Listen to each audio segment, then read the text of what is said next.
of the east together. They shall lay their hand upon Edom. Now, what you think that means? That means it's going to be consensual, you know, right, consensually. Can I lay my hand on you, Mr. Esau? They agreed. Inside joke. Hands upon Edom and Moab, and the children of Ammon shall obey them. Now, why are they going to obey us? Because we're going to fuck them up. We're going to beat them down. We're going to beat you down and make you do whatever we say you got to do. All right? And this is all going to take place when that martial law that's in America now, but it's got to get heated up, and it's got to go through all the land of America, and it's got to, and then another thing that has to happen as I'm reading, Ephraim and Judah got to come together, which is going to bring all the tribes together, and they're going to mess you nations up. And you notice it mentioned Edom, right? It mentions Edom. It says, lay their hands upon Edom and Moab, and the children of Ammon shall obey them. And the Lord, Yahweh, shall utterly destroy the tongue of the Egyptian sea. And with his mighty wind shall he shake his hand over the river, and shall smite it in the 7 streams. In other words, all the streams are going to be jacked up by the Most High. And make men to go over dry shod. All right? Dry shod, it just says in shoes, all right? In other words, they're going to dry, that land's going to be dry, that water, those bodies of water are going to be dried up. That's also in the book of Revelation too, that the way of the kings might be prepared. It says, and there shall be an highway for the remnant of his people, the Most High's people, Yahweh's people, which are Israel. Because not all Israel is going to make it. The majority of our people, as we've been saying, are going to be destroyed. It says, and there shall be an highway for the remnant of his people, which shall be left from Assyria, like as it was to Israel, and in the day that he came up out of the land of Egypt. In other words, there's going to be a great exodus out of that land. But the real way we're going to be brought out of here is by these ships, these so-called UFOs, the chariots of Israel. We're going to be beamed up. You're going to have some jakes fighting in these race wars, you know, protesting, you know, killing police officers killing them. And that's at 2/3. But the 1/3, the elect, they're going to make it, man. They're not going to have a scratch on them. So this is what we pray for, man. This is what we hope for. This is what we want. We want what the Most High wants. Yeah, that's right. So this is back in Genesis 49:9. It says, Judah is a lion's whelp. From the prey, my son, thou art gone up. You know, because the so-called Negroes at one time during the so-called, during the 60s and 70s, they were rising up, you know, and coming together, you know, for the injustices that was done to them. But then they went back to sleep, you know. So it says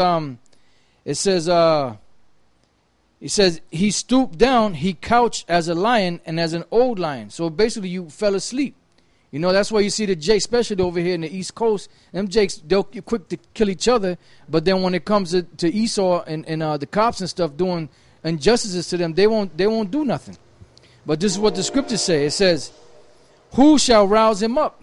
So the Most High is going to rouse you up. Yahweh Bashem Yahushua is going to rouse you up. How is he going to do it? By situations like in Ferguson, situations with the Oscar Grant killing, Gardner, you know, over here, you know, and different things like that have happened over the years. And that's how the Lord is going to rouse you up and get you out there to fight in these race wars. You know, because once this thing pops off like that, see, they wanted to bring in the FEMA troops and martial law back in '92 during the Rodney King riots. But the problem was that they were waiting for the riots to spill over into at least 4 or 5 cities, you know, across America. But it didn't happen. So they didn't have enough to declare a legitimate national emergency. So that's why that didn't happen then. But it's still in the works. But that's the Most High on the left-hand side working, getting this thing brewing. Working on the minds of you people, sealing the elect, and rising you Jakes up to get ready for these race wars. So you're gonna stop killing each other, and you're gonna start going after the real enemy. When the time comes, and that's why slowly but surely they're introducing the military in the cities.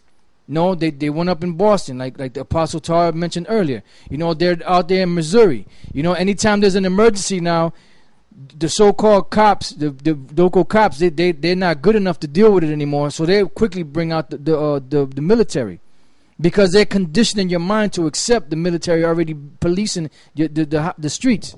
Well, the cops are militarized, so that's part of the military. You have different. You have the local cops, and you have the state police.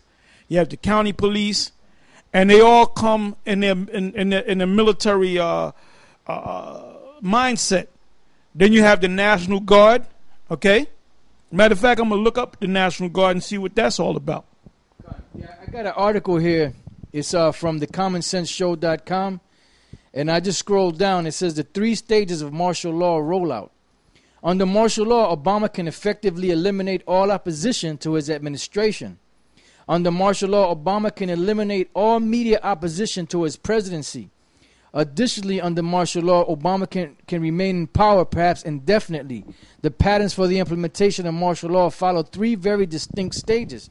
And basically that's what's killing them right now, is the media, not the local media, or not the media as you know it, your news stations, but really the media through the internet. That's what's really foiling, so to speak, their plans. Because the main thing that they count on is secrecy. But the secrets are out, Yeah, they've been saying for the longest, but really last couple of days, and it's even in the mainstream media, and Alex Jones spoke on it, and other alternative media people spoke on it, but now it's even spoken about in the mainstream media that ISIS is pretty much out of control. And that don't be surprised if there's a major terrorist attack on the homeland, so to speak, America, by ISIS.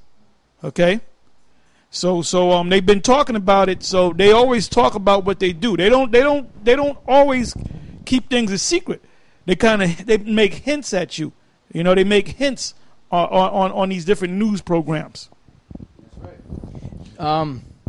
It says stage 1 of martial law consists of the gradual rollout of government controls over citizen liberties. Travel is restricted through inland border checkpoints, and that's what's happened. That was happening out there in Ferguson. They even declared a curfew from 12 o'clock midnight to 5 o'clock in the morning. And then when they declared stuff like that, you could either be subject to arrest or subject to be put to death. Depending on how they roll in that particular night. When the situation happened up in Boston, they locked down 1 million people. They couldn't come out their houses until they found those 2 individuals. So it's just that simple, just like that. They can just shut stuff down, have checkpoints, and the average person doesn't know back roads and stuff like that. Everybody usually goes through the main roads, and those main roads, once a situation happens, those main roads are going to be blocked off. The highways are going to be blocked off. So it's coming, man. I mean, should I say it's here? It's not coming. It's already here. But like I was saying earlier, they just need the right crisis to just bring the hammer down. It says the internal DHS, Department of Homeland Security, VIPR programs, which randomly search citizens at public events and on the highways, are now in place. Citizens are conditioned by the TSA, the transportation, the people that check you at the in the airports. It says that they do not control or own their bodies, as the flying public is molested by the TSA every day in our nation's airports, in an extreme violation of our citizens' Fourth Amendment rights. Stage 1 also begins to create an enemies list and we have already seen this in the MIAC report, in which Christians, Ron Paul supporters, Second Amendment supporters, libertarians, and constitutionalists have been branded as domestic terrorists.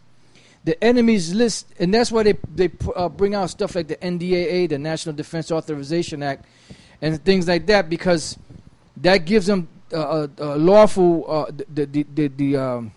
it puts in the books the ability for them to actually do these things and label the average American as a terrorist.